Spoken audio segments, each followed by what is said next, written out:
You're not doing that. Remember? We have an agreement. I'm just cold. Then get under your blankie and relax. You have to remember, Mama has to do this work. We made the agreement, but if you don't follow through, then you miss out on the store and stuff, okay?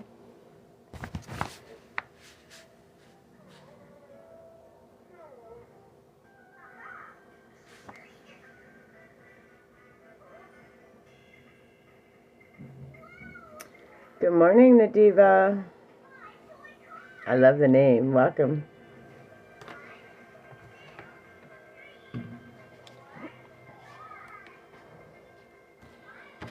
Okay.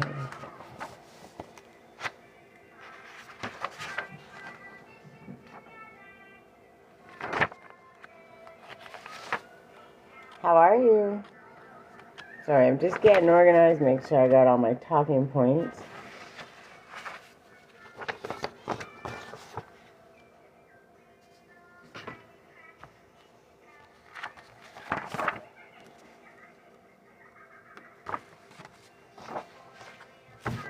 Give it about one more minute.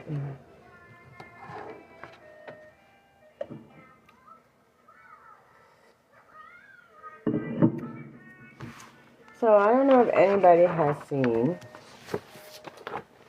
my ads like this. I post usually 2 at a time, and then we do a live about it. There's this one, and there's one more left. But if you want to watch the other ones, you can always go to my YouTube and follow me there at Creativity Guides Me, and always catch up or watch at your own whenever you would like to. Welcome, user 6296. And or I just built a healing hub on my website. I sell my handmade teas, my guided journals, artwork, my tinctures. This is my logo, so if you see it, it's my work and my stuff. My website's www.creativelyguided.ca. So you can always go there, and I just built a healing hub, so it has, you'll be able to always go there. Be careful, Grace. Sorry, my daughter's home today, so it may be a little distracted, but we're going to do the best we can. You can always go there, and I created a healing hub, is what I call it. So you can go, and you can go through these lives and watch them, see all the live replays, see the action steps for November and December as they go. Every month it will come up. So, yeah, right now what we're talking about is a still point, which we started with Rage is a Teacher 2, the sacred side of anger, fear is a mirror. We've been through the list. The kindness that cracks you open, the light in the dark. Welcome, Faith. Good morning. So now we're at the still point. We've built that fire. We've turned that fire into creation. We've learned how to use it to the best of our ability, right? Focus it into that creative power instead of holding on to that negative energy. Now, once you do that, becomes a still point where you've done everything that you can do that you know up to this point. And that's where you have to kind of sit with yourself and be like, okay, I've done everything that I need to do. I just have to keep showing up and get ready for the next lesson. But the still point is tricky because it's supposed to be really peaceful and really wonderful, and it is, but if you're hyper independent, I'll quote, I don't know how to say your name, but welcome, good morning, Caper and Jerry and Brady, welcome. So that still point is a space where for many, when you get to that point, it's still, it's calm, it's empowering, and it can be, but it's also a point where we start to think, am I doing enough? And learning how to sit and be still and allow the things that you've worked on and put out to come back to you. A lot of people sometimes think, that's the peace point. It is, but it can also be a struggle. That can be one of the battles right near the end of everything, because you don't know how to sit still because you've been hyper independent and you do this and you do that and you don't know how to quite get there, right? Mick Mardum, welcome, and Zach and Maura and Lauren, welcome. So the still point in the space between what was and what's next, there's a still point. Not silence, but deep listening. Not nothing, but everything waiting to unfold. This is where your body exhales, where your spirit remembers rest. And this is the point that I'm talking about, because some people don't know what rest is, no matter how hard we try. So there's no judgment whatsoever, but learning how to rest is actually more of a struggle for people, especially if you've had to be kind of hyper independent. So don't judge yourself, even if it's 2 minutes at a time, even if it's sitting with your tea, staring out the window and just finding that moment of peace. Make sure you're doing it as much as you can. Sumali, welcome. Waterfalls, Quasi, welcome. And Kendra and Fun Guy. All right. You don't have to chase what's meant for you. Let it find you here in the quiet. The pause isn't a setback. It's integration. And that's where it gets hard, because you got to understand learning to sit still and trust, right? For when you've been hyper independent and had to learn and get to a healing point, it gets easier with practice, but it is a struggle. So when it feels really hard, don't judge yourself in that. Understand that sitting still is not something you're used to, and recognize that, and then celebrate that, because you had to do it all by yourself, and in doing that, you're allowed to feel weird or uncomfortable. You're out of your comfort zone, and that's where the trust and the faith really comes in. Good morning, Viola and Grace and Intense Beauty. I love that name. So it's where wisdom settles into the bones before the next rise. It's trusting that you've done enough for now, and that's a hard space to get into. A lot of people are like, what do I got to do next tackle, or you get too still. They're saying you're afraid to become complacent and you're afraid to overdo it, because then you're chasing it. So there is a balance, and there is a point where I've done all I can do, and now I'm just leaving it to the universe. Whatever needs to come next, I'm just going to wait and be open to receiving it. And it sounds real easy sometimes in theory, but when you're actually trying to put it into practice, it can be one of the most difficult things that you're ever going to do. And a lot of people get stuck here because you want to do things. You're used to doing it. You're hyper independent. You've done that probably your whole life. And then saying, what? Now I have to sit still? Well, what's the next task? The next task is to be still and trust that you've done it. And man, that's a tough one. That's like telling a 5-year-old to sit somewhere for 25 minutes. They're going to look at you like you're crazy, right? So, but it is making that time. Even if it's finding 10 minutes of space to say, nope, I've done the work. I've done enough. And now I have to trust and wait and listen and know that I've done enough. I've already stepped out of my comfort zone. I've learned the lessons along the way. I've peeled it back. I've checked in with myself. And now I just wait, because the next thing is coming, and you know it's coming. So you just sit there and you have to trust and know that at the end of the day, you've already done the other work. So whatever comes next, you're just going to take it on like you would anything else, and you're going to master it, because that's what you do best. Tasha, welcome. Darlene, Snake, and Comeen, welcome. So I'm talking about these because these are all forms of all small bite-sized pieces of transmutation or alchemy, whichever you prefer to call it.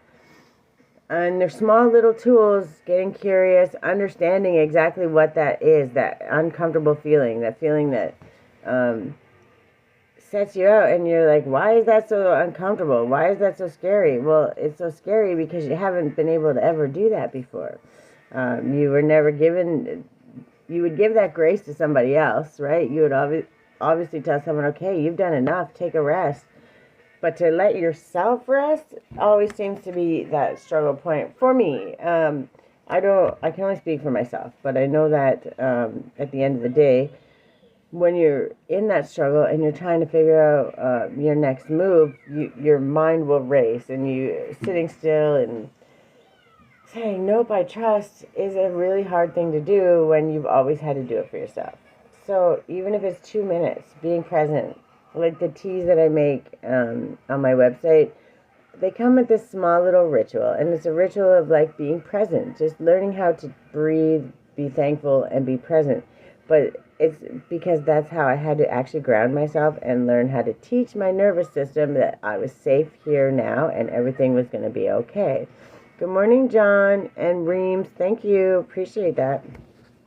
So understanding that, and a small time for tea.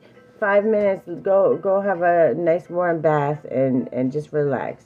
No music, no nothing, just quiet the brain if that's possible. If you have kids, we all recognize it's not always so easy. It's those small little moments, but when you do take them, you start to recognize that I have done enough. Would I expect any more from anyone else? No. So why are you expecting so much more for yourself? But training your brain to understand that takes practice. And the idea is that now you've done all this work. You've done so much work, and you've gotten to this point at the end of the day. Good morning, Just a Small Town Girl. Good morning, N and Movie. So when you get to that space, those 5 minutes, the 10 minutes, the 2 minutes, it doesn't matter what it is. It's practicing it. Because there's a space that it takes to get there and understand how calm to be. How are you today? Grace and Samantha, welcome. So I hope you're doing well.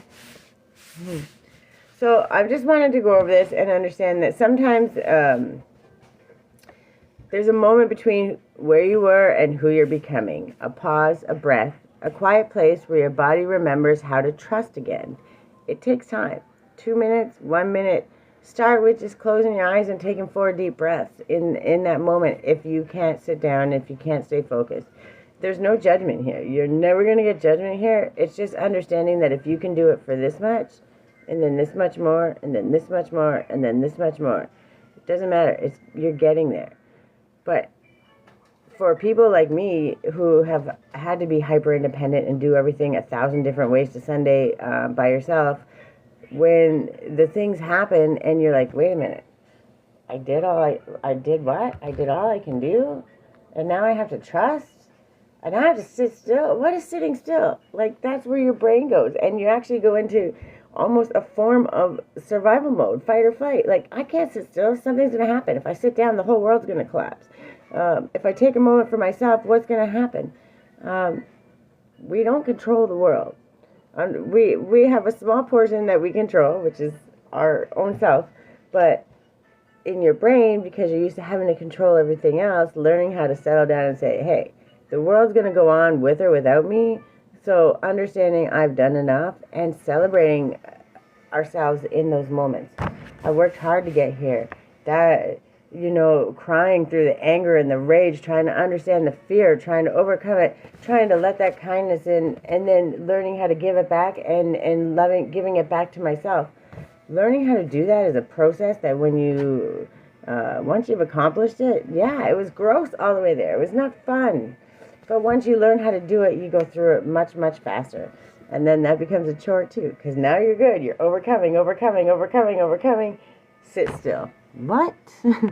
That's where literally when that started happening, that was how my brain went. What? What do you mean sit still? I don't know how to do that. And I'm still learning that. So I'm not ever going to tell you something that I don't actually do myself. I'm just going to tell you what worked for me. And it's never going to be... you must do it. It's just a tool. It's just something that can help, okay? Because this is the still point. It's the exhale. It's the reset. It's the quiet knowing that you've done enough for now. And that the next rise is already on its way.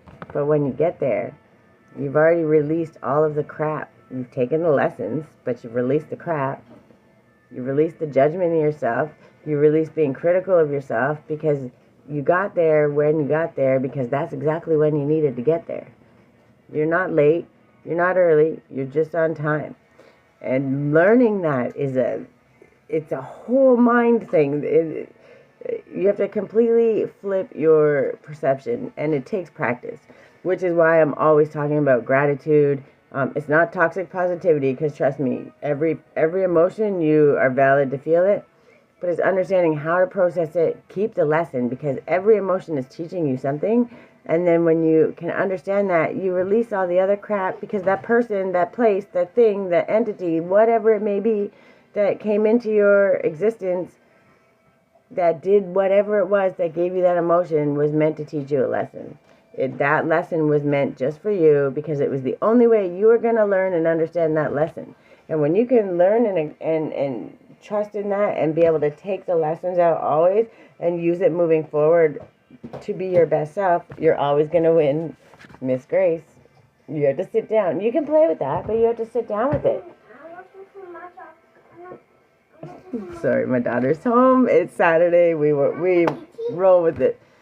Forged GTI. Welcome. All right. So in the space between, not silence, but a deep listening. Not nothing, but everything waiting to unfold. That waiting is yuck.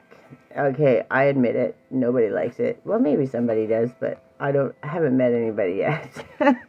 But it's where you get to exhale and rest, and you have to practice, and it's okay. And I talk about it all the time. When you learn how to take the lesson and you're releasing all that other stuff, you're not just in that still point. You feel like for a moment there's this emptiness. It feels like a void. The still point is just like the void. The still point is a more empowered version, because now you kind of are understanding it. So you're not feeling so empty, but there's an empty space in your heart is what it feels like.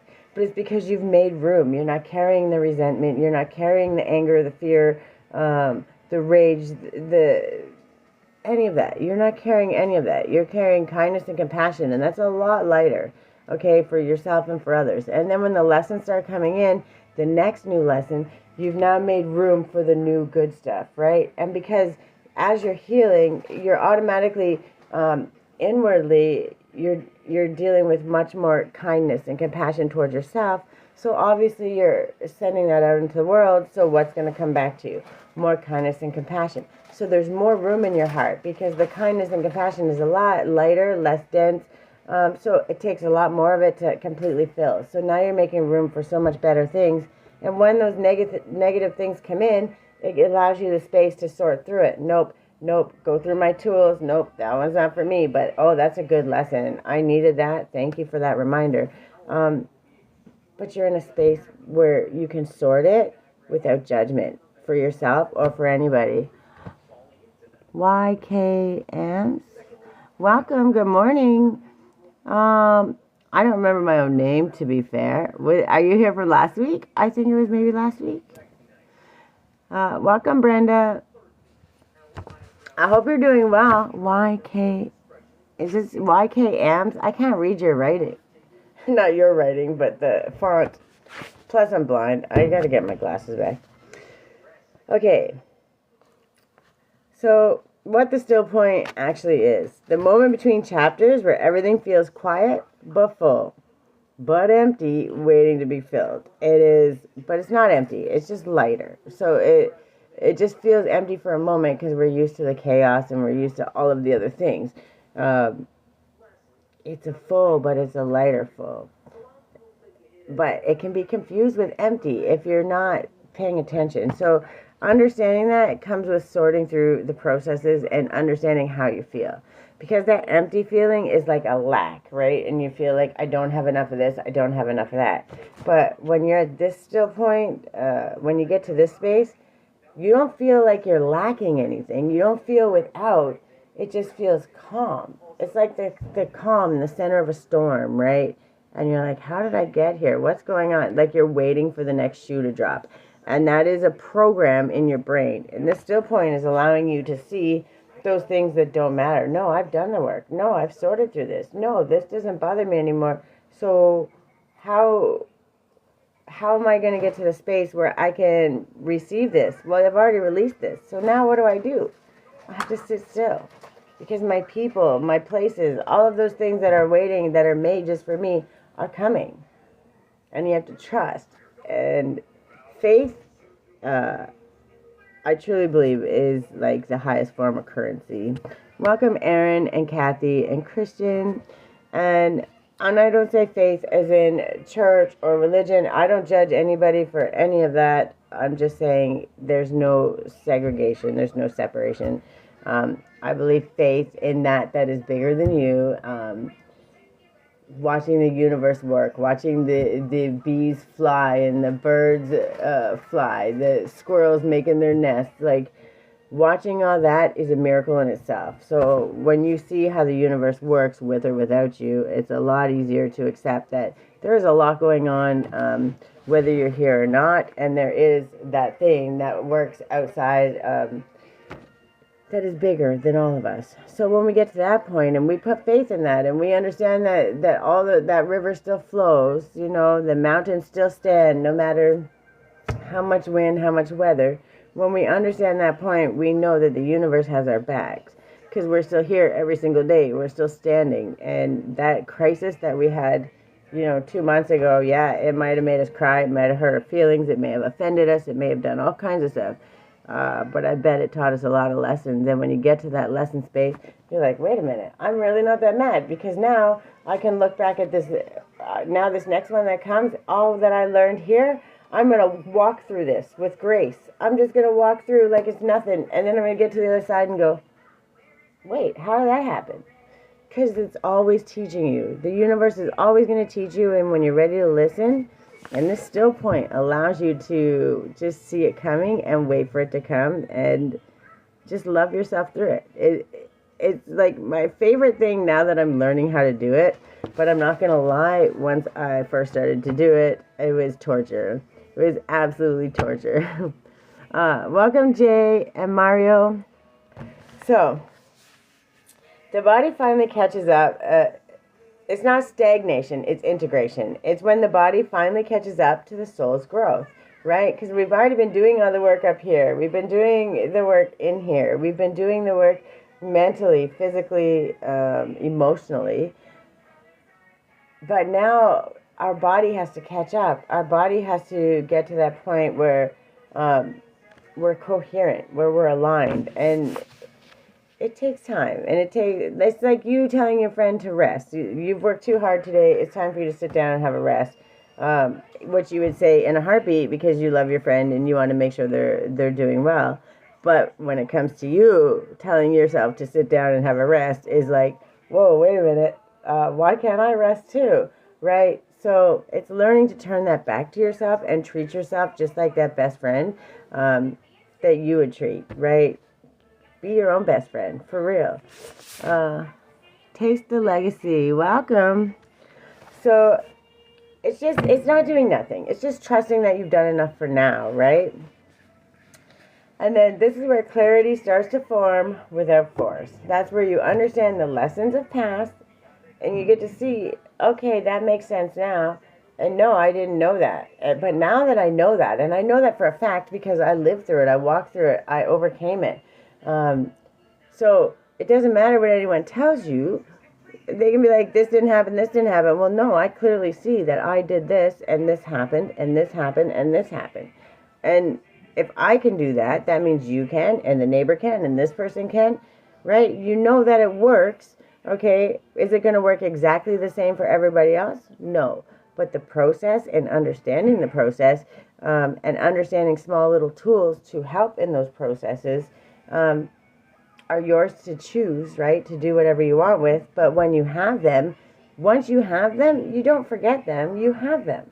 It's just a matter of learning how to practice using them to the best of their ability when needed. Good morning, Felix and Rosalind. Welcome. So why stillness feels uncomfortable for so many of us, that thing that I was just talking about. We're conditioned to equate rest with laziness. And it's true, it's a program that's been in our brain for probably since we were, well, for some of us, since we were toddlers. Learning how to understand, like, no, it's okay to not do something is really a hard thing. for many people, and some people not. It's built into them, and to you, I salute. I'm not jealous. I'm really grateful that you can do that, but I know a lot of people can't because we've had to work very hard our entire lives. A lot of times we've had to overcompensate for the lack of other people not being there that we're supposed to care or we're supposed to do the right things. We've had to make up for that, right? And there's no right or wrong. We should not be punished for that. But at the same time, we've had to learn those things in between, learning how to celebrate ourselves even if nobody else in the world does. It takes practice, just like anything else, just like everything else we've been teaching this whole time. It takes practice. And all I want to, in this lesson, I just want it to be very clear. When you're feeling yucky or you're feeling confused or feeling like, man, I got to get up and do something else, I really want you to just think about any of the things that I'm saying right now and understand that, no, you don't. You've done enough. You're here. You matter. You showed up every single day. And even if you didn't get, if you got half of your list done today, you're going to sit down for 2 minutes, get a tea, do something, and just sit quietly and say, I'm here. I'm here. And that's enough. I showed up. I'm doing the work. That's enough. And when you learn to do that, the more you learn to do that, the more you empower yourself, and the more your inner child trusts yourself. Good morning, Priya and Seven Coyote. Welcome. So we're talking about it because it's gross, but it's not. It's such an it's a wonderful thing, but at first it feels gross, right? It's getting used to it and understanding it, and especially if you're hyper independent, if you're PTSD, trauma, like any kind of trauma, trying to overcome grief, those things. It's like the only way you know how to solve it or resolve it is to move and do this and keep doing something and stay busy. And there's no shame in that whatsoever. Please don't ever think that there's shame in that, because it is a form that allows you to think of something else until you're ready to process it. You never force yourself into it, because healing isn't linear, and it doesn't matter if you go 2 steps this way, 5 backwards, you do a somersault, you belly crawl through the mud. It doesn't matter. You do it how it works for you. And as long as you can understand that in this space, I need to sit down for a half a day and just ignore and do nothing. I need to let my dishes pile up, and I need to do this. And yes, it's going to feel a little bit crappy later, but today I deserve that. And today that's what I'm going to do. It's okay. Okay, that's not saying leave it and then let it pile up. But for one or twice a day, just sitting there and trusting in yourself and saying, I've done enough for today. Welcome, New Lane and Carolyn and Cindy Lou and JS. Welcome. All right, so when we're conditioned to equate rest with laziness, survival mode teaches constant movement, right? And when things get quiet, old fears surface.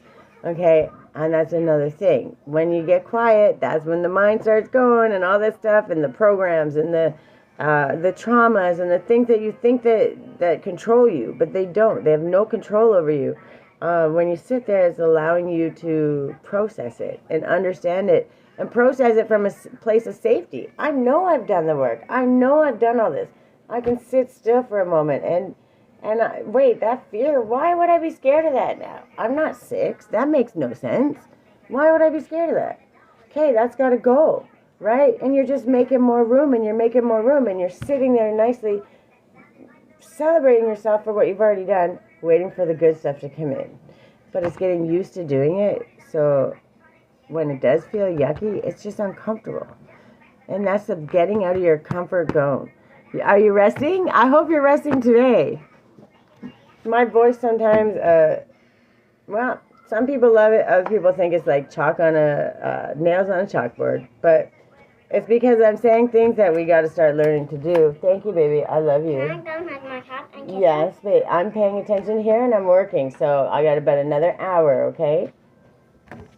We're working together here. So, yeah, we're learning how to do it. But it took time, right? You got to think, a lot of us, and I'm watching actually now in school, like my daughter's in grade 1, and they're starting to talk more about their emotions and how to explain it and the big feelings. And I almost laughed, and not in, like, first it was like, oh, what? Right? And I was almost jealous for a moment, and I'm like, why are they teaching them that? And then it's like, wait a minute. Why am I questioning that? That's like the best thing that could ever happen. When I was 10, we weren't allowed to have emotions. They're like, you better shut up, sit down, or we'll give you something to cry about, right? So the way that things were trained in our brain are much different. So especially a lot of the younger people kind of go, and not all of them, but a lot of them, who have parents that were more emotionally developed, they're very lucky because they learn and understand that. But there's many of us that didn't get that and didn't understand that, and then had to get punished throughout it. And then we only know how to do what we've done best is we pick up the torch, that punishment that everyone else was giving us, sit down, be seen, not heard, right? All those good things that they used to tell us as kids. Learning that our voice does matter. Welcome, Mia and Hobby Mama and KHLO. Welcome.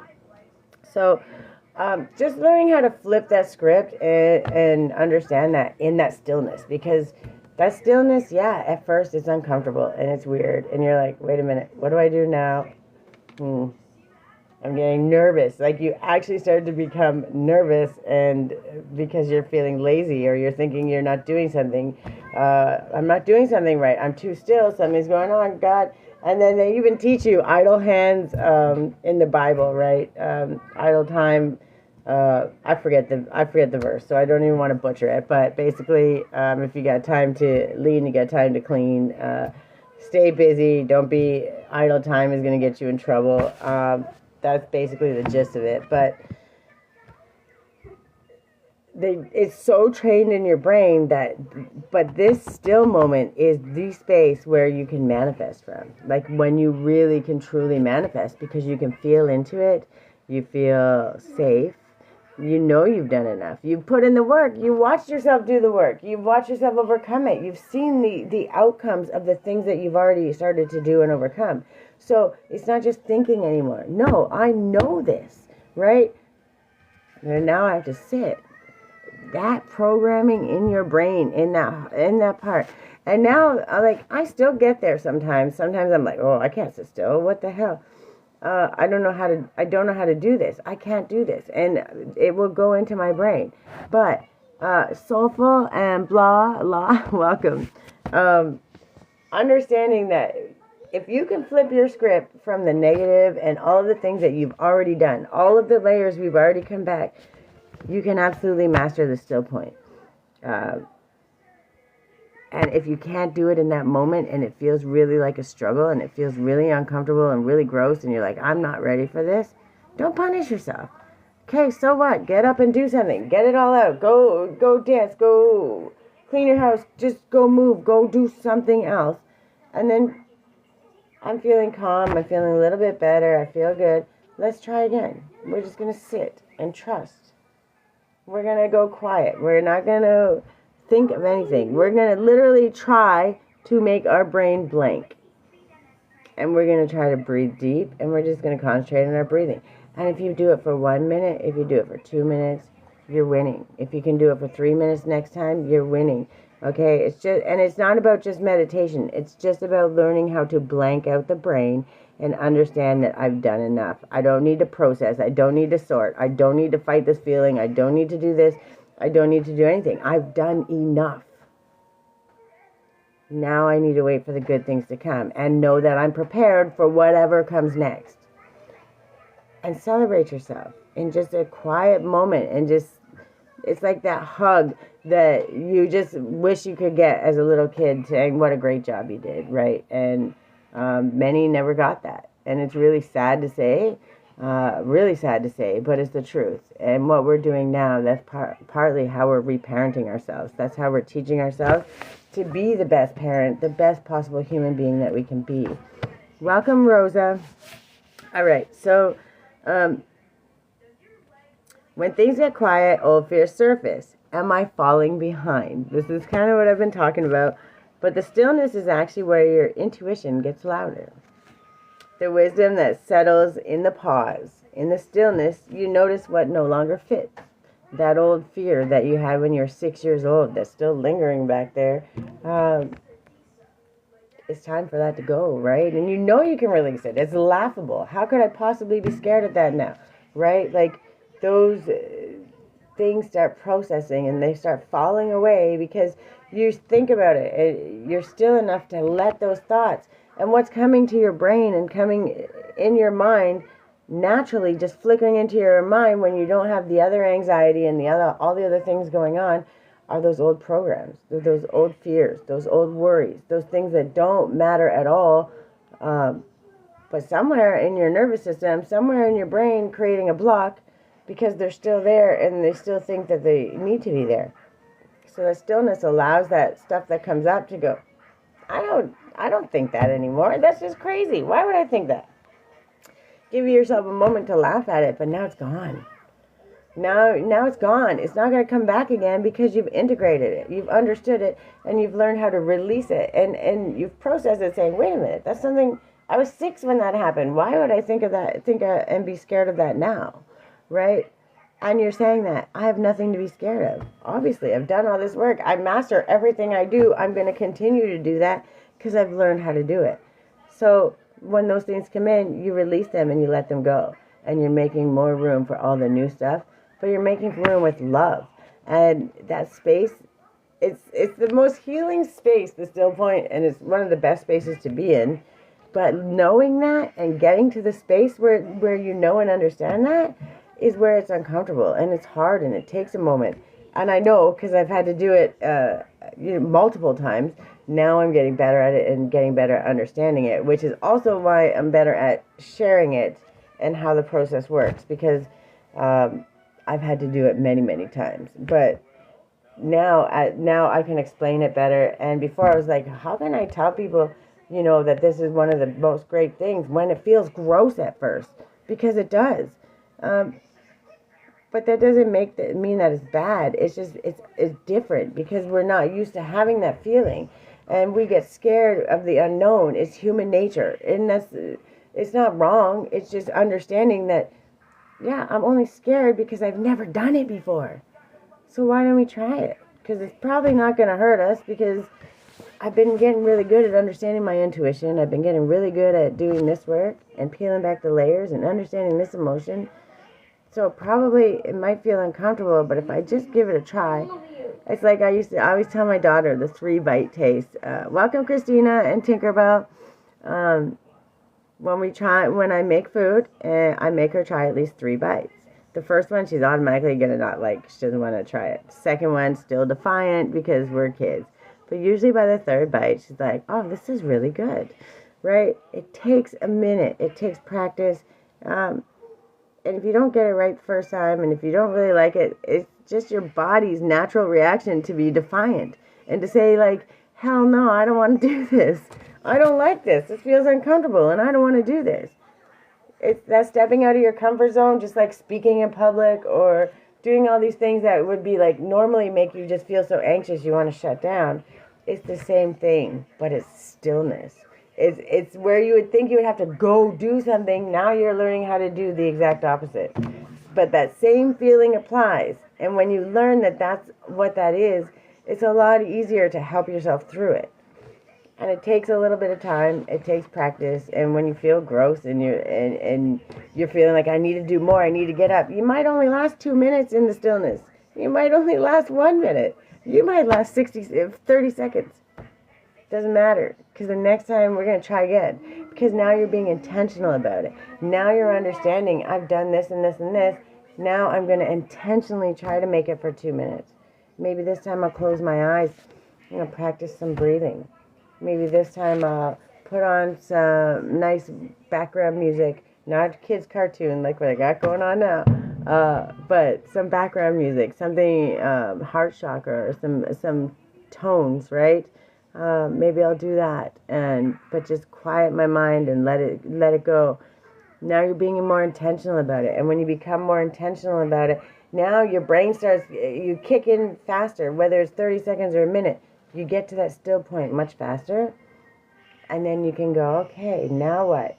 Let your heart lead the way. It's going to feel like it's coming from your brain, but it's your heart. Those thoughts, all those things that come randomly, they're for you to process and let go. You decide, do I need to keep this? Am I ready to let go of this? Oh, okay, yep, gotta go. Gotta go, gotta go, gotta go. Hey, I made room. Universe, I'm over here. I made room. Send in the good stuff. I'm ready. And that's what's going to happen. That's literally what's going to happen. But you can't rush it. And don't rush it, ever. If you can only get 30 seconds, and then you get to 2 minutes, and then you get to 5 minutes, and then you get to 10 minutes, it doesn't matter how you get there. What matters is learning how to get there and learning how to not judge yourself if you're not there all the time. Okay? Or if you can't get there, it takes this amount of time. If it takes practice, it's okay. You're learning. Just like you learn how to walk. Just like you learn how to talk. Everything you do, you're not going to be a master immediately. But learning how to not judge yourself in those moments where it doesn't feel great. It's not feeling great because it's just new. Just like anything else. So if you can retrain that brain into saying, yeah, it's uncomfortable, but it's kind of new, and I think that I kind of might like this, it becomes a lot easier to do. And that still point is where all the information that isn't needed anymore has to go. And that's when the new stuff, that's when the universe starts downloading all this information that you really wanted, that your soul is needing, is wanting, right? The things, that's where you start learning what you're really interested in, what drives you, what allows you the space to say, how can I help in this world? What do I want to do to help myself and help others? The universe is going to show you, but you got to get still enough to hear it. And it takes time. That's the most important thing. If you don't do it right away, don't be mad at yourself. Would you be mad at your friend if they didn't do the backflip the right way? No. You can try again. Be careful. Let's see if we can find a better way, right? And just keep practicing with what works for you. I try to give some tools and some ideas, and I'll get there here at the end, but I just want you to understand that when it feels uncomfortable, that doesn't mean give up. Don't go backwards. Don't go back into self-sabotage. Don't go back into questioning if you did the right thing. And it's a hard space, but it will get easier, I promise. CM and Sandy and Robin, welcome. All right, so in the stillness, you notice what no longer fits. You recognize what feels aligned versus what is forced, right? Which is the programs and all that stuff. The body reveals tension you've been ignoring, literal tension in your body. And by the way, all that tension and all that stuff is stored trauma, stored grief, stored negative thoughts, negative pressure that you've been just putting back because I don't have time to deal with it. I've been compartmentalizing. That space, that still space, allows you to understand where your body needs love, where your emotions need love, where your brain needs to let go of programs, so you can become more aligned and get rid of all those blocks, okay? Welcome, Sophia. The body reveals the tension you've been ignoring. Your nervous system starts rewiring itself towards safety, not fight or flight, okay? Not freeze or fawn, none of those. You start settling in, and you start trusting yourself, and you're not nervous. Those things that immediately would make you feel anxious and feel like you got to get up and go or get out of here, it starts calming down, and your nervous system starts self-regulating again, back to normal, where you can actually look at yourself and say, I'm allowed to sit here for a minute. I'm allowed to feel love and give myself love. I'm allowed to relax and trust that everything is okay. Good morning, Vars. Welcome. So, trusting what's meant for you. The right opportunities don't require chasing. The stillness allows what's aligned to catch up to you. Because yes, catch up to you, because sometimes you do it way faster than everything else. The world's it hasn't caught quite up yet, okay? The world's slowly catching up, and people are starting to understand the things that I'm saying. And that's okay. I'm going to keep saying them whether they understand or not, because I'm here already. The teacher is here, and when the student's ready, the teacher will appear. And I promise you, this message will always get to those that need it right when they need it. And I've trusted that. And I've been... you can go on my YouTube. I think right now I have like 7 subscribers. Something like that. Something small. I've been posting for about 2 years. I have 200 videos. And when you go and you actually start watching those videos, you'll be like, holy shit, I needed that last year. Holy shit, I needed that. All right? It doesn't matter. I'm doing exactly what I'm supposed to because I know the world is going to catch up. And that's it. And these small tools and understanding these things are going to create such a space for you that allows you to trust yourself, that allows you to say, I did the work. It's coming to me. I already know. I don't care about timing because timing is not linear and time doesn't matter. Okay, no matter what, the universe is going to bring it what you need. Oh, iRock, welcome. Grace, don't do that. You already know that's not okay. If you were here for the whole thing, then you would understand. But if you want to watch the replay, you're more than welcome to go watch it on my YouTube. Thank you. All right, so a gentle action step. So this is something, nope, I don't want to. nope, no. Because you know what's happening, and that's not okay. Go sit down. It's the last warning, and then you lose the store. That was your deal, right? So we're not doing this. Well, that's wonderful. You're not ready to learn. That's your problem. It's not for you. All right, so when you're ready, you'll understand it. Until then, it's not for you. Mr. Smith, welcome. All right, so now it's trusting what's meant for you. The right opportunities don't require chasing. Stillness allows what's aligned to catch up to you. When you stop running, what's real can finally reach you. If the next step is meant, it won't pass you by. Elbows up. Welcome. So here's just some gentle action steps. We want to pause before reacting, obviously, especially when people come in and try to take you out of your own thought process. You don't let it. You have to understand that they're going to do what they do, and they have to sit with that. That's not your problem, right? You just keep doing what you're doing and don't allow it to react.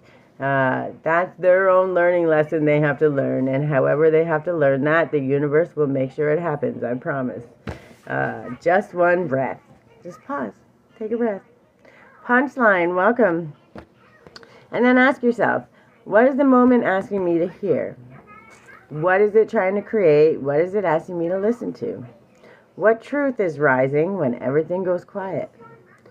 What are those things that are coming, those fears that are coming out? If they're not true, what do? You release them. You're not carrying that.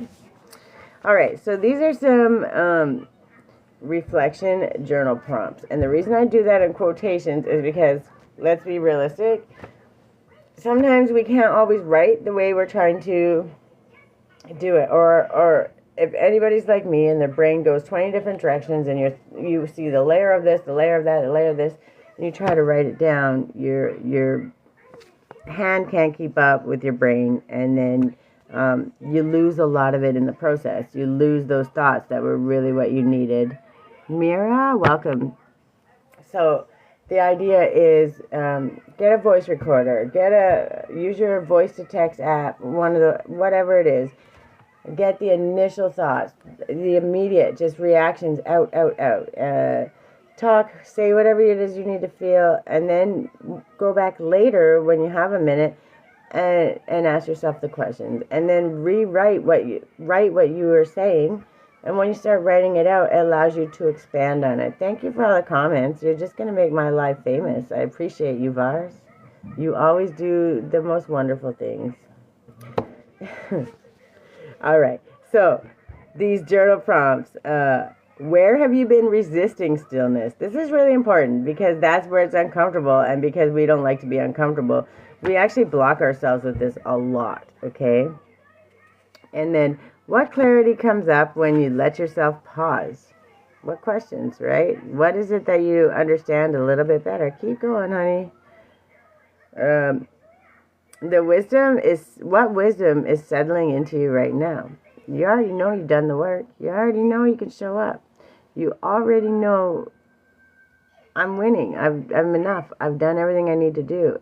And you already know what comes next you're going to overcome because you've done the work. You continue to do the work. You have a tool belt of tools that allow you the space to do these things. And then the still point is the reset. Rest is part of the rise. You've done enough for now.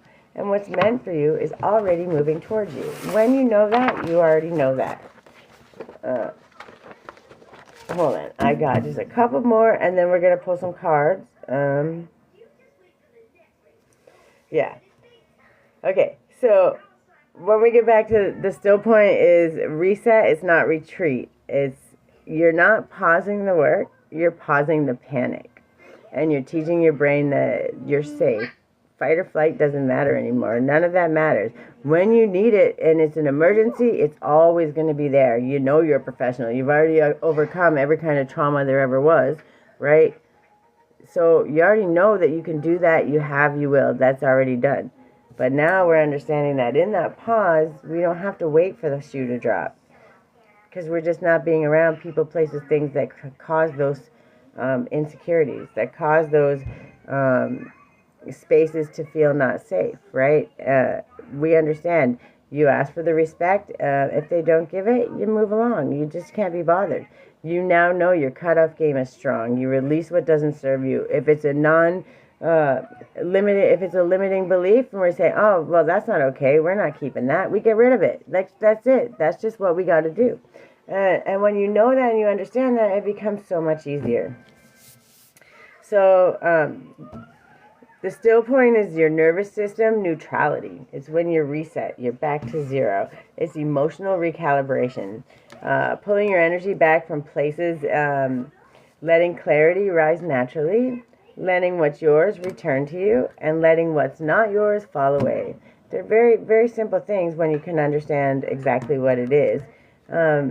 Stillness restores your power so grinding doesn't drain you. It aligns you. The still point in real life practice. This is where you speak on your own life, okay? Where you can tell people your stories without feeling anxious, overwhelmed, shame, guilt. You can share how to explain things. What's the best way to explain it? Like when you tell your stories, you're saying it from a place of empowerment, not a place of fear. I learned this. I know this works for me, right? And that's the important part here. When you get to a space where you can say, no, I've done it. I've put it into practice. I use it all the time. I know this works. Is it 1,000% going to work for you? No, but it's a great tool to have to start off, because if you get to this point, you can go here and then you can add some music and you can add this and you can do this and take a little bit of that and you can make what works work for you. But if I know for a fact that this works and you take that and you implement it to things that you're already doing, or if you don't have anything and you start with that, it's giving you a really good solid base point to start to move forward. And to give yourself that space to do that. So your stillness looks like small pockets of clarity. The pause before reacting, the deep breath before making a decision, the hand over to God moment. I've done the work. I've done all I can do. God, I leave it to you. And I can't even tell you how many times I've had to do that. Stopping the doom spiral. Right? In that stillness, we go backwards. We always go backwards. We get right there. We're almost right at the cusp. And then it's too still and it's uncomfortable and we don't know what to do. So we go back to old habits. We go back to old arguments. We go back to old thought processes. We have to beat that cycle. And it's hard to do. And that's why it's so important to understand the still point. Because yes, it's amazing and it's great. It's fantastic. But it doesn't always feel that way. Because you don't know how to understand that feeling. You don't know how to process it. So if I can help you understand that feeling in that space from a positive point, from a clarity point, it doesn't even have to be positive. It just has to be clarity. To understand that, yes, it's positive. And yes, eventually you will start to feel that positive and understand it. But going into it with that clarity, I know where I'm at. This feels really uncomfortable. But I'm at the still point. That means I'm almost all the way there. I'm right at the precipice. And I need to not give up right now. I need to sit here with this. And I need to learn, open myself up to learn what it's trying to teach me. Because if you can get to that space, man, when you move forward, it's just such a phenomenal thing to do. Sandy, thank you. And Clint, welcome. All right. So It's the choosing not to chase, right? If it's meant for you, it's always going to find you. It's always going to come back to you. It's always going to come around, okay? Because sometimes things aren't aligned in that moment. Sometimes things don't work out in that moment. That doesn't mean they're never going to work out. It means right now is not the time. So focus on yourself. Focus on what you need, what's important to you. Choosing to let things come to you. Saying, no, I've done the work. I know I've done the work. I'm going to sit here and I'm going to wait because I trust that it's coming. Choosing not to beg, explain, or justify. That's a still space. That's what it feels like. And because if you're anything like me and you've had to defend yourself your whole life for stupid little things, even for your kindnesses, people will find a way to put this taint of dirtiness on it. Like, you're expecting this, no, there was no expectation. It was just being kind, but then you have to defend yourself, which creates this mental block for you, right? And this other programming, so I can't even be nice to somebody because somebody's going to punish me for being nice, right?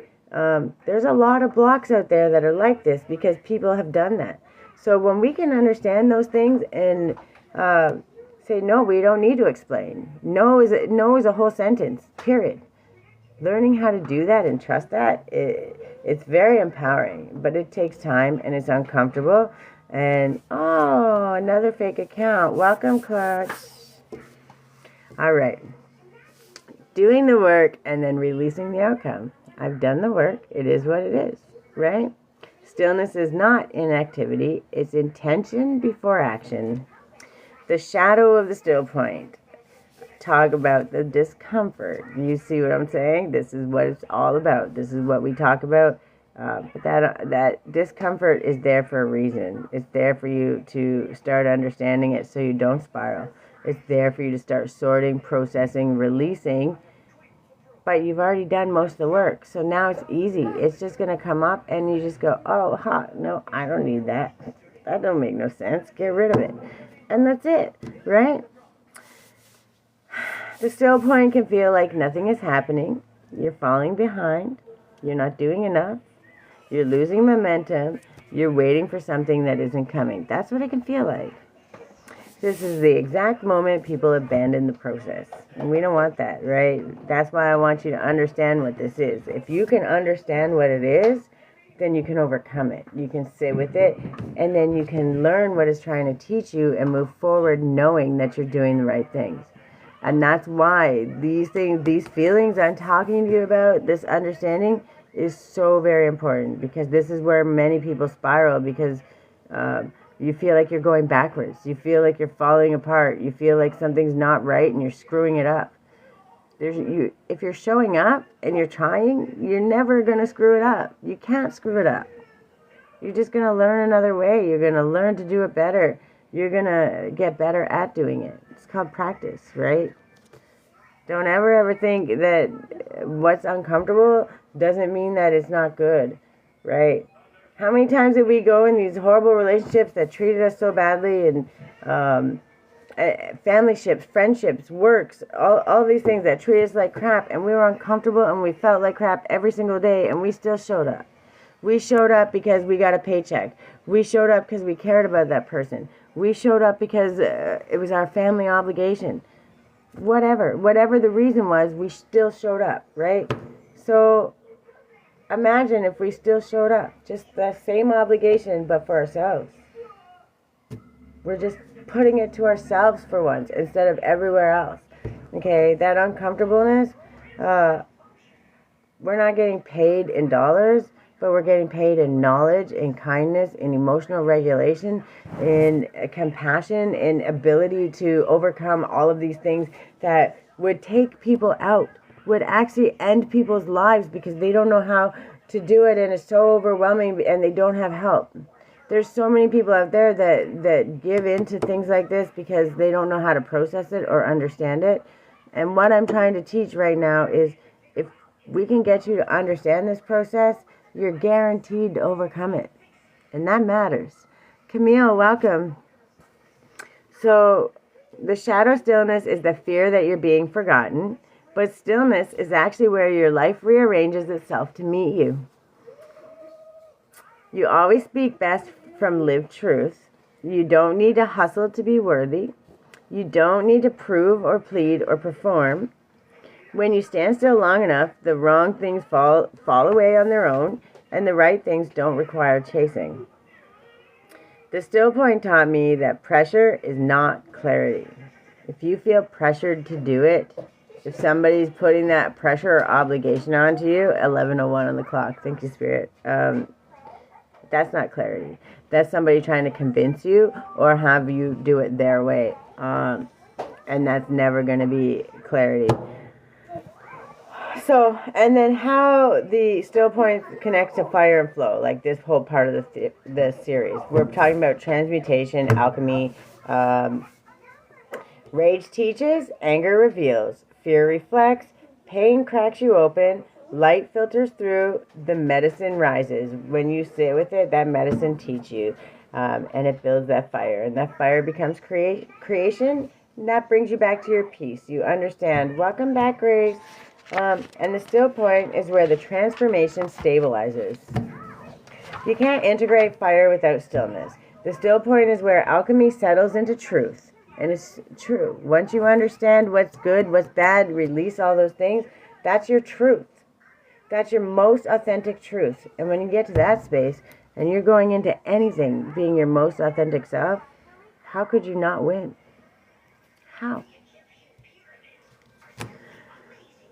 Take 2 minutes every morning if you can. These are just ideas, but they work for me. And if it works for me, it can work for you. And don't ever be afraid to add on to it, to do a little bit more, to try 3 minutes, 5 minutes.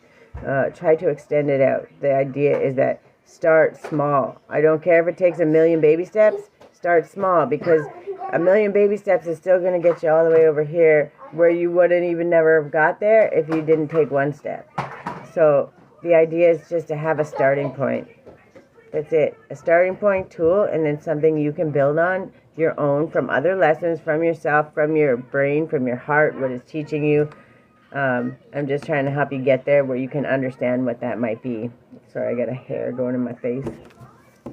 So take 2 minutes every morning to pause before you begin. No phone, no pressure, just one breath and one sentence.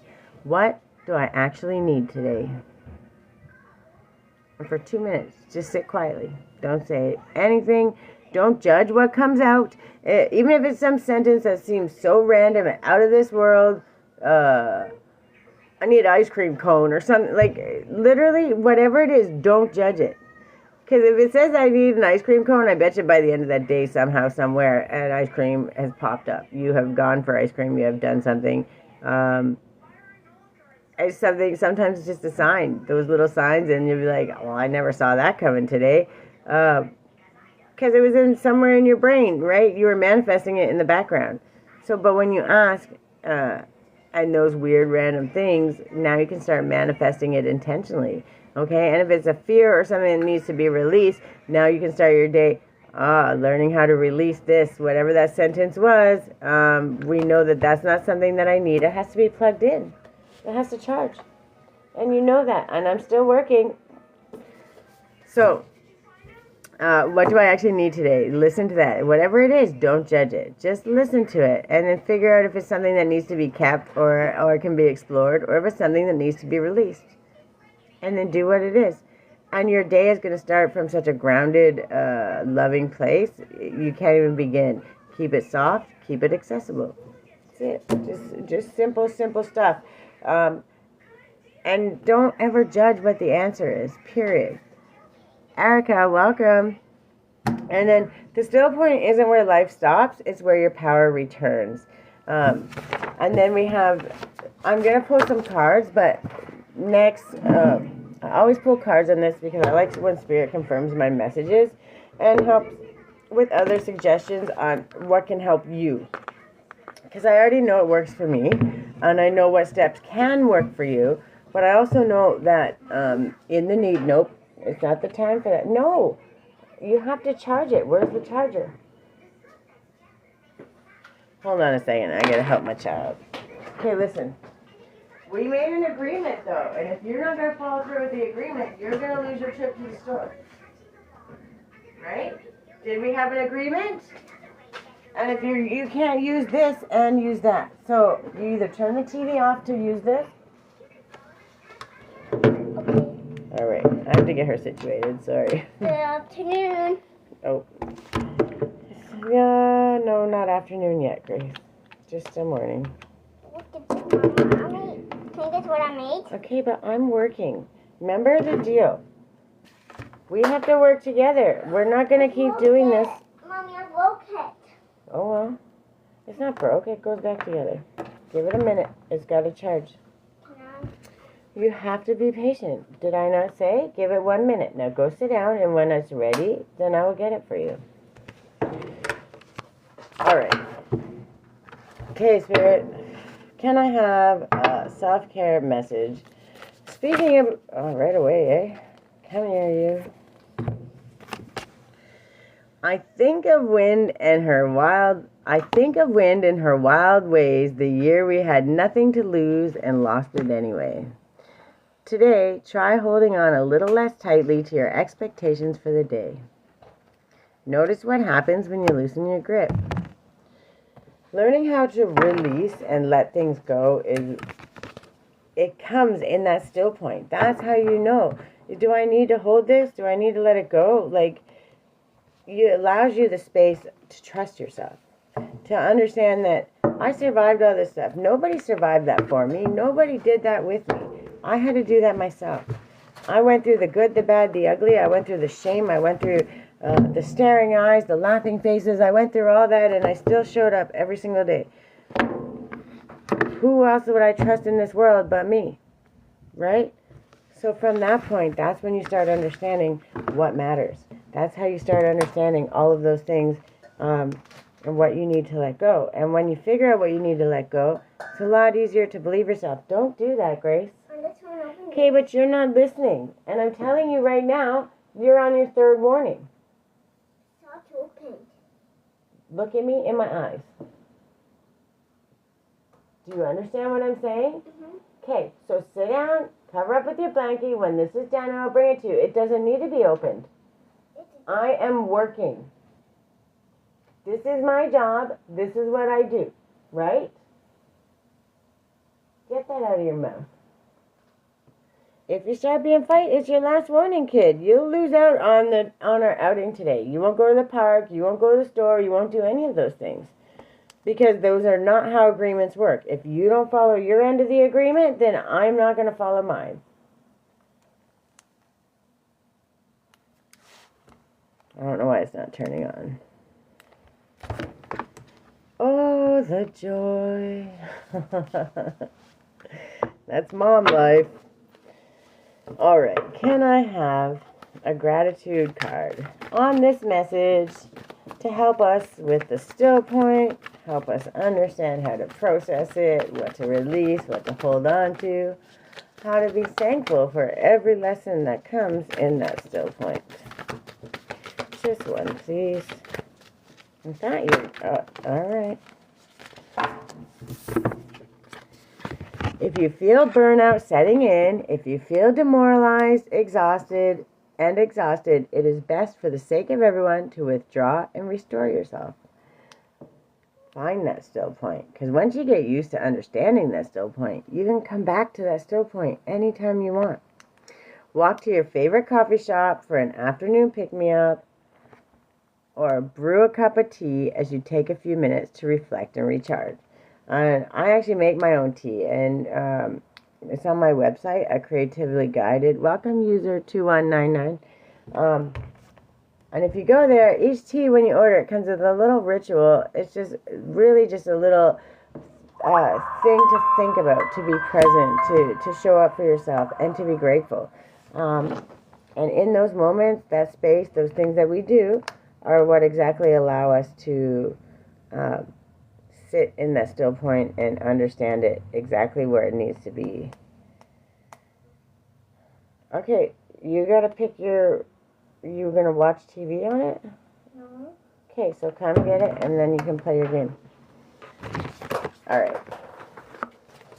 So yeah, it's just about understanding that you don't have to overdo it.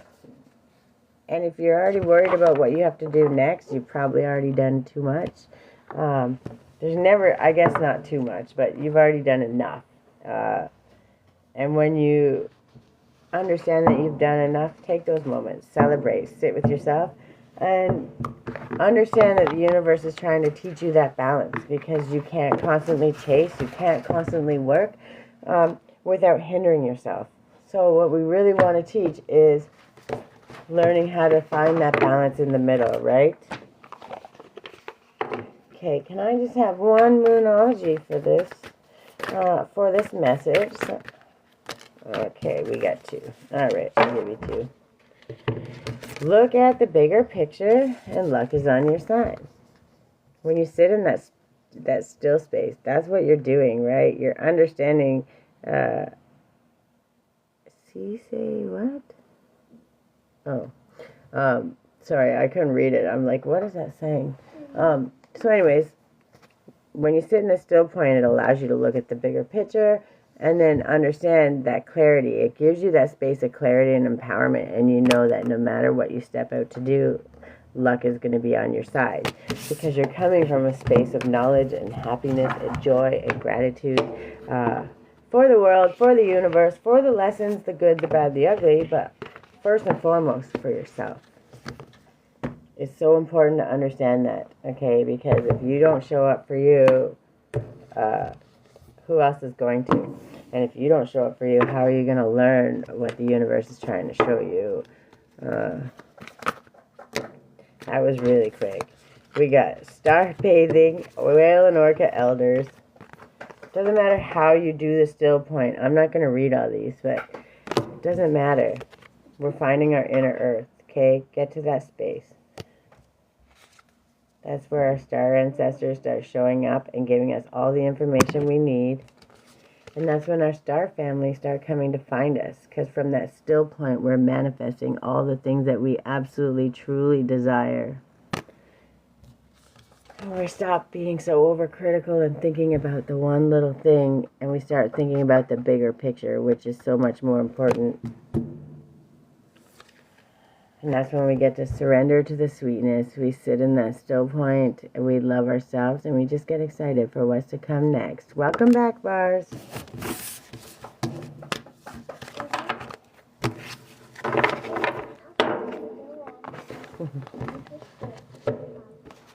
All right, we got just a couple more. This one is a good one, and when you, it may not feel good at the time, it may feel very uncomfortable, but I promise you, when you can understand it, and not run from it, and just learn how to sit with it, you create a space. Birthing a new age, that's exactly what happens. That's when you can sit with it, then you're phoenixing out of your old and walking straight into your new. Look how beautiful that is. Okay, give me one more. I know you... I said one more. That's too many. We're not getting out of control. Thank you. This one.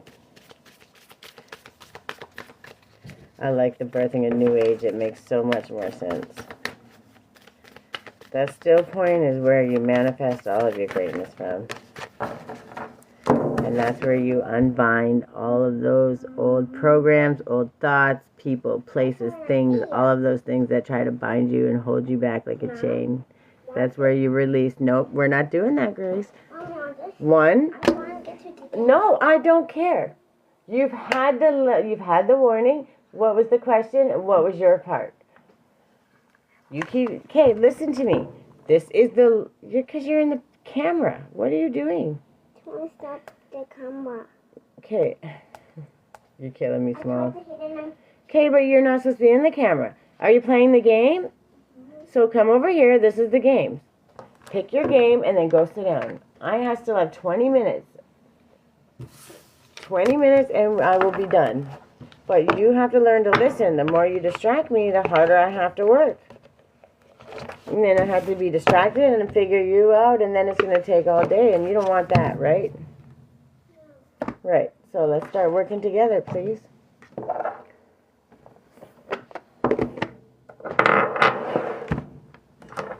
And it never hurts just to have some pretty little crystals. I love my my crystals. Keep them near. Make sure you clean them every once in a while, rinse them, and infuse them with love.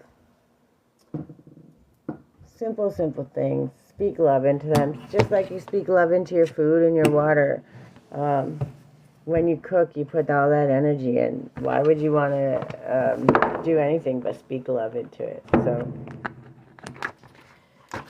when we do that, nothing else matters. That energy fuses through our bodies, through our veins, and creates such a loving space and open space where we learn how to love ourselves and show up with compassion for everyone else around us. I'm sorry. Okay, can I have just one, please? A creativity oracle on this message today, talking about the still point. Always two, eh? Insight and sacred space. Ain't that the truth? If that isn't confirming the message, I don't know what is. So we're going to go 51st is a sacred space. Angel number 50 might have an extra message. Use beautiful art, music, and creativity of all kinds to put you into a sacred space. That still point is exactly what creation is meant for. That's where it's supposed to teach us exactly what brings us joy. The sacred space is a card as an indicator that you should make a separate place for creativity in your home as well as your heart and mind. Welcome, Penny and Ryan. Ideally, it should be a place where you can lock the door and work undisturbed. If that is not possible, a dedicated workspace of any kind is needed. Selecting this card can also be a reminder of the dichotomy that every space is sacred, and yet the creative person actively endeavors to acknowledge this spiritual truth by making some spaces seem a bit more sacred than others. An important part of living creatively is being able to hold two seemingly opposite concepts by appreciating what is true about each of them and not allowing their apparent conflict to nullify their unique truth. And then insight, and you learn all of this.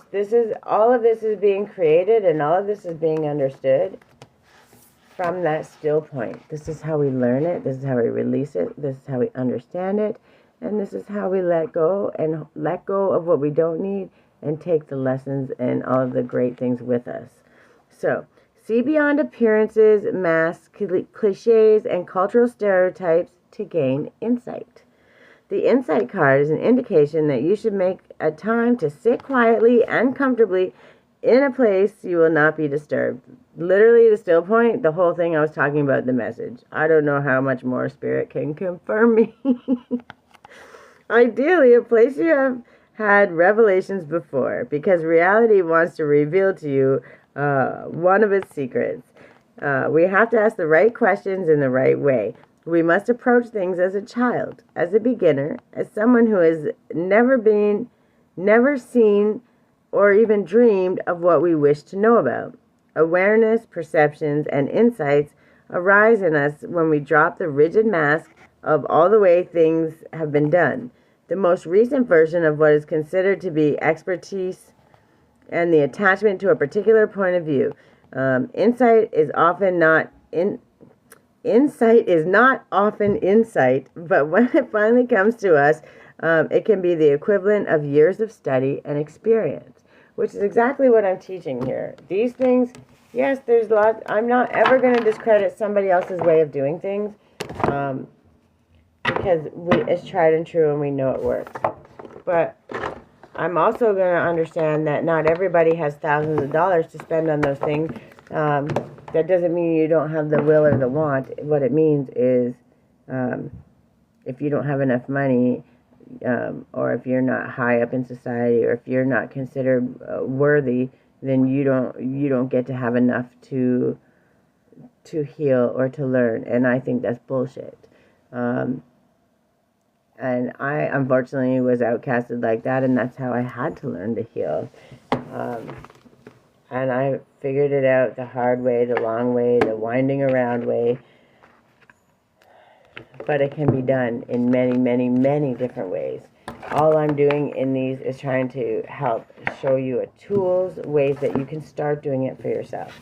Because you know what? When you get rid of the lack mindset, when you get rid of the angers and the fears and all those things that hold you back, you start making more money. You start showing up more intentionally. You start doing things different, and in turn, the money comes, the abundance comes, this comes, that comes.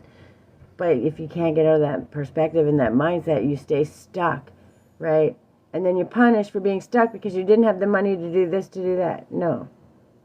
You get out of that. And it doesn't matter how hard it is. It doesn't matter where you are. And trust me, I've been homeless with a kid before and still had to keep my head up and still be grateful. We were still alive. We still had things. I had to trust in God. And when I tell you it came together like only God could do it. Okay, so when I tell you the things that I believe, the things that I understand are from lived experience, it is the most purest truth there possibly can be. So you don't need to have thousands of dollars to heal. And maybe to get to a certain stage, to get past or to be more informed, to get credentials and stuff like that, yes, you have to spend all kinds of money. But when you're talking about just healing and getting to a point, learning how to get to a point where you're even able to do those things, it takes practice. It takes a lot more commitment to yourself. 11:22 on the clock. Thank you, Spirit. But that commitment shows the universe that you're deeply committed to yourself and you want to heal. And people like me will show up. And people like me will show up and give you all of the tools you need and help you do it, because we've been there before begging for help and didn't have it. So if even one tool resonates and gives you one little extra tool that helps you in those moments, helps you find that space of healing, then I've won. Good morning, Joss. Joss, thank you. I forgot. I saw the other one pop in, but they disappear so fast, the names. All right, can I have one Beyond Lemuria on this message? Journey to wholeness. I cannot. And radical expand. 2 of them. Come on. Okay, but they're good. Okay. These are going to be long, and I'm sorry, Spirit gave me 2, but I have to read them because, first of all, I'm a fan. Izzy Ivy, this deck is just phenomenal. I want to buy a bunch more, but I'm trying to behave and not overspend right now. But the artwork and just the artwork and the words, the time, energy, everything put into this is beyond me. Pardon me. Ooh. Sorry. All right. Journey to wholeness. So this is talking about the entire message. So if you go back or if you watch the live replay, you'll understand. If you're just coming in now, sorry, unfortunately, you're probably going to miss some of it. But we're talking about the still point. And this is the journey to wholeness. Traditional Japanese painters do not paint the eyes of the deity before the rest of the body, as they say this is the element that brings it to life. But for this image, I did just that. It was one of the most profound painting experiences I've ever experienced. I created deep into the night, and no matter how hard I tried, I could not put my paintbrush down. At 3 a.m., I was coaxed away as I stepped back. I burst into tears. I was deeply upset at the being that had come alive on the canvas could be sensed in my art space. It felt as if it was within me. The canvas held a half-formed being, part woman and somewhat octopus. She was troubled. The process she was in was quite disturbing to her. After doing a clearing, I was able to sleep. The next morning, my housemaid inquired what had happened in the night as the pictures were falling off the walls. As I worked on the painting over the next week, it felt like this being was undergoing healing. She was brought to wholeness and became quite beautiful with evolved energy systems and a sense of enlightenment and a knowing about her. Welcome back, Vars. I've come to realize that this being is a hybrid. There are mixed reports about what caused these beings to be this way, but it seems there's a distinct sense of upset and disease amongst them. and they had an intense longing to be whole again. Some say the Lemurian hybrids were experiments done by the Atlanteans as they pushed what was possible. Others say they were a result of vibratory similarities as the Lemurians became more physicalized, causing them to mix with that of animals and depending on what their vibration was. Most accounts associate the hybrid form with dis-ease and a sense of being outcast. It is understood that hybrids started appearing towards the end of the Lemurian epoch as they were densifying and the Atlantean mind-based intellect interfered with the ebb and flow of Lemurian ways, though this is not what caused their demise. This card is about loving yourself and others from a sense of wholeness, exactly as you are right now. It is only from this space of healing that healing can take place.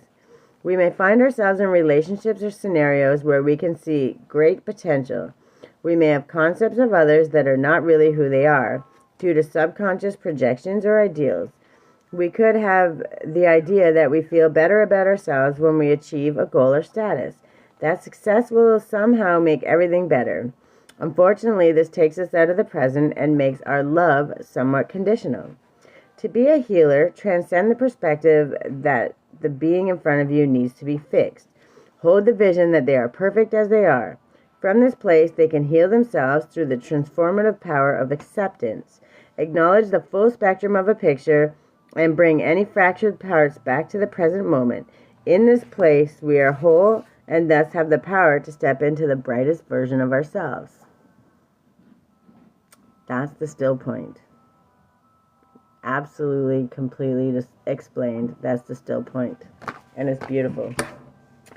And then we have this one, and I'm reading it, and I'm sorry that they're long, but it's confirming the message 1,000%, and somebody needs it, so I'm going to do what I'm told.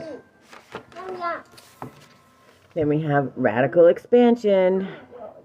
What would it be like to live, love, grace? Last warning. What would it be like to live, love, and feel at full capacity? Do you imagine what it would be like?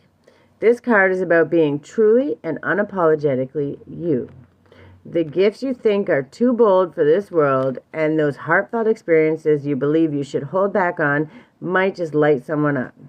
The physical self-expression that you dull down so you fit in and those dreams that seem too vast could be precisely what the world is waiting for.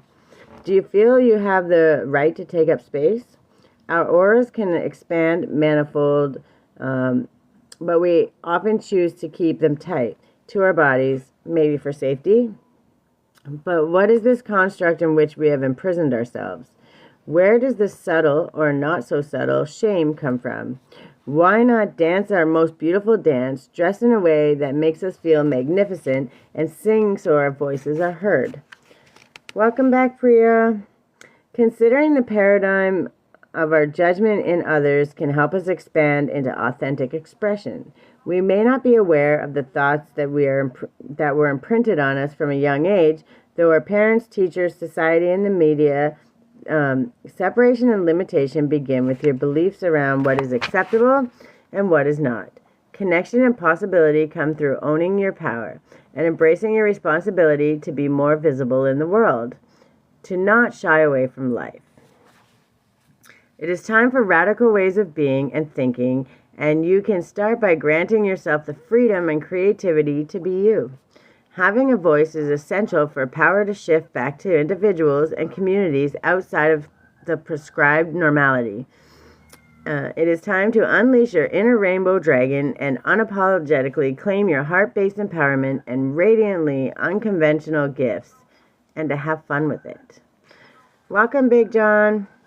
It is time for expansion. You can be as big as your energy wants to be. Stop and consider anything that is holding you back. This card is the permission slip that allows you to let go of limiting stories and take up all the space you need. Have fun unleashing who you are. As bold and radical as some of your ideas or offerings might be, who is to say that they are not what the world is waiting for or what the world wants? Take note of any judgments of authentic expression toward yourself or others. Be mindful that creatively exploring unrefined expression may be what is needed right now. Remember to center yourself in your heart and be the masterpiece your soul always wanted you to be. That still space teaches you all of these things, and it comes so beautifully, it comes so quickly, and it's sometimes just a couple minutes a day. Sometimes, 5 minutes, 10 minutes, 20 minutes. Maybe it's 10 times at 2 minutes a day. However you get there, that still point is where you get to teach that to yourself and where you get to manifest it. The still point is one of the most amazing parts of your whole journey, because what comes next is guaranteed to be beautiful in one way or another. Even if something negative shows up, you're going to overcome it like a pro, because that's what you do, because you've already learned all the other tools. You're already mastering everything that comes your way, so you already know, and you're confident enough to know, I'm gonna master it. I'm not gonna give up till I do. So it doesn't matter what it is. I've got this. Welcome, History Dad. Okay, can I have one angel number regarding this message? Something to help them consider this. Maybe a time for them to be at their still point, to show up, be intentional. How are we gonna show up? Let them know that their angels are there, watching, ready with love, open arms. There we go. 1001. Spiritual awakening. That's where that still point is. Aaron, welcome. So we have spiritual awakening, new beginnings, personal growth, embracing creativity, finding your path, inner peace, and transformation. You're entering a new phase in your spiritual journey. While it may feel like it's a dark night of the soul, know that this is part of your awakening. You are on the path to enlightenment, and this challenging period will soon pass. Trust in the process of growth and transformation. And when you start seeing this number all over the place, all over the place, just remember it's a hug from the universe. It's your angels saying, we got your back. We're here. And whenever you're ready to listen or pay attention, we have signs. There will always be nudges. There will always be signs that will guide you exactly where your soul is needing you to go. Welcome, Layla. 1001. What a great number. And 777 on the bottom of the deck. I had a perseverance, perspective shift, reflection, resilience, inner wisdom, enlightenment, and determination. Now is the time to shift your perspective on the challenges that currently dominate your life. To achieve success, continue on your path with determination. Tap into your inner wisdom and you will intuitively know the right next step to take. And I promise you, thank you, sweetie. I appreciate that.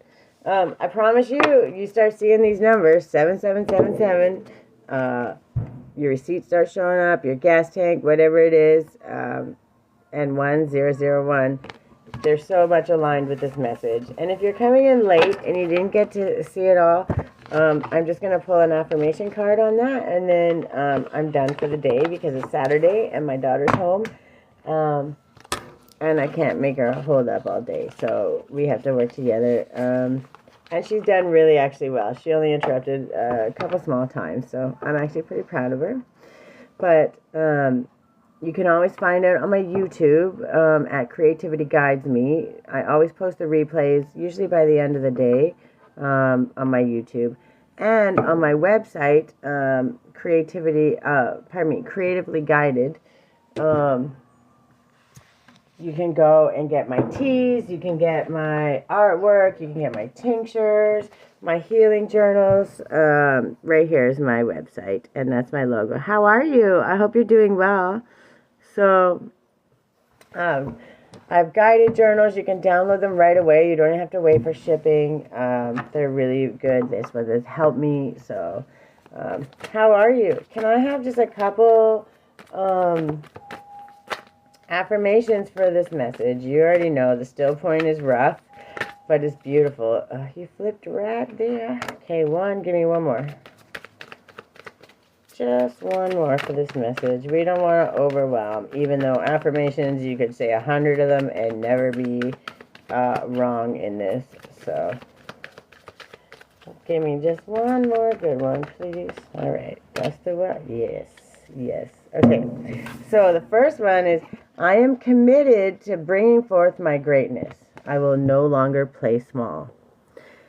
whenever that negativity creeps up, whenever you're starting to get to that still point and you feel yucky and you're unsure, affirm it. You're committing to your greatness. That means you're going to sit with it and you're going to go wherever it takes you. You're going to sit in that stillness even when it feels yucky, because when you get used to it and you start learning how to do it and you put that commitment in, I promise you, it's going to be worth it, and you're going to be so empowered out of it, and you're going to be such a master of your own self and your own emotions and your own understanding of how things work around you, of other human nature. The amount of knowledge that comes to you in that still point when you commit to just sitting there and just doing it it's uncomparable. Like you can't even begin to imagine. So it's one of the best affirmations that you could ever use, especially when you're starting to feel that uncomfortable, because they say get out of your comfort zone. That's exactly what that is, right? So and then this one, thank you for that. I appreciate that. I celebrate all the greatness in my life. We're sitting in that still point. We're trying to understand. But I really want you to understand that even when it doesn't feel always so great, it is bringing you to your greatness. It is great. That argument or that thing that doesn't feel right or that hurts your feelings maybe doesn't feel great in the moment. But do you know what it teaches you? It teaches you a lesson. It teaches you to understand, why did that hurt my feelings? Why was I upset? That shouldn't have hurt my feelings. Why does that hurt my feelings? Then you start asking questions. Guess what? That little negative experience that could have just wore you down for the whole day and drained you, you learned how to process it, you learned how to transform it, and you learned how to take the greatness out of the lesson and move forward with that instead of all the negativity. Welcome, Lewis. So I celebrate all the greatness in my life. And when you're sitting in that still point and you're not sure and you're feeling yucky and you're not sure how to sit there still with it, this is what we're going to say. I am committed to bringing forth my greatness. I will no longer play small. In that uncomfortableness, doesn't matter. It's never going to matter. Once you understand that when you commit to yourself and you show up, it's always going to be to your benefit. I promise. And if you missed it and you really want to go and watch it live, by the end of the day, I'll have it up there. But also, if you go to my website, creativelyguided.ca, I have a space specifically designed called the Healing Hub. So it has right now my Fire and Flow content. There's only one more that will be in 3 days. So I think it's the 2nd of December will be the last one, which is Full Circle, which is by the time we're through this, is the entire process of alchemy and transmutation in bite-sized pieces that are easy tools, easy things to do. So instead of doing, like everyone says, do your return to senders, do that. Don't do that. It's not your business. You can do what you want. This is just my own personal truth. When we do return to senders, now we're passing judgment on somebody else. We're expecting some kind of something on somebody else. We can't do that. The universe does it beautifully. Why are we going to intervene? It's not my business, okay? I'm going to take that energy, the good, the bad, the ugly, and I'm going to learn how to process it, understand the lessons, overcome it, sit with it to make sure that I'm getting rid of all the crap that I don't need and take forth all the greatness. And I'm going to use that to channel that energy into what absolutely brings me my highest, best self, what does the best for those around me, and what helps me teach people in a way that they don't have to work so hard. They don't have to punish themselves. They don't have to spend thousands of dollars. They can just show up. If you commit your time, take that little bit of time. You don't have to buy things from me. You don't have to give me gifts. You don't have to share my life. You just have to show up for yourself. That's it. Instead of taking on the fear of others, I reflect love. Bottom of the deck. That's it. When you love yourself and you show up and you understand the process of these things, you can't hold on to those resentments. You're not even going to want to. It's just going to be like, gotta go. I don't like that. I'm not handling it. I'm not dealing with that. I'm going to process it. I'm going to understand it. I'm going to take the lesson. I'm going to let go of the resentment. And I'm going to have compassion for that person, because you know what? At the end of the day, that person just is not where I am yet. They're on their own journey and they're not learning. They haven't learned yet. They're not learning. They haven't learned yet. So So how would you have felt if someone came and judged you unendingly, or made you feel like crap because you're at a part of your journey that you didn't quite know or understand yet, and nobody was helping you? So how are you to understand that? So when I say these things, I'm saying it truly from my heart, and I want people to learn and understand that if we commit to ourselves just a little bit and we show up and we just get curious, we ask ourselves questions, we understand, we learn through questions. How many kids, anyone that's ever had a kid, what's the kid say? Why, where, what, when, why? Like, that's what they do. Get curious about all of those things that have been programmed into your brain, and ask yourself those things why. The same way you would anything else. If you can get these simple tools and start using them at every layer, because it's just like an onion. We're peeling back the layers. The anger, the rage, the fear. Sometimes we get really good at it, so we can go, okay, well, we know it's not rage right away, so it goes boil down. Yeah, a little angry, but now we go right to fear. I already know I'm not really that angry. I'm not really that anything. It's straight to fear. I know there's something here that's upset me to this point. I need to understand it starts with the fear. So what is the fear? I don't need to process the other two, because I've already know and understand I don't need that level. Because you get that good at it. You know where you're at on the spectrum. So all I'm trying to teach you is just so you can learn this little tool, this tool, this tool, this tool, and you take it when you need it. Okay, nothing's going to come in order. Nothing's going to be exactly perfect every single time. But if you have all those small little tools, when it does happen, you're like, oh, wait, I recognize this. I got a tool for that, right? And you pause. That initial pause allows you the moment. And if you can pause, that means I'm safe here now in this moment. That means I don't have to do this in survival mode. That means automatically I know I have a tool. And I've been practicing. Maybe I'm not that great at it just yet, but I have it. And I know it worked okay last time. So if I try it again this time, I'm probably going to get a little bit better at it. If you just keep doing that and keep showing up and keep getting curious, you're guaranteed to win. Because you're already doing more than 98% of the country, of the world. Show up for you, and in turn, that ripple is going to go outward, and it's going to expand exponentially. And then you do what you want, but I promise you, you're going to find what brings you joy, and it's going to be something that helps you and the world and people around you in one way, shape, or form. And it just is what it is. All right, I've been talking for way too long. I'm good at that. I'm going to get off here. If you keep your eye out, it will be posted about an hour. Please, if you get a chance, go check out my website. There's lots of good stuff. There's going to be more coming through Christmas. I have my new content coming out.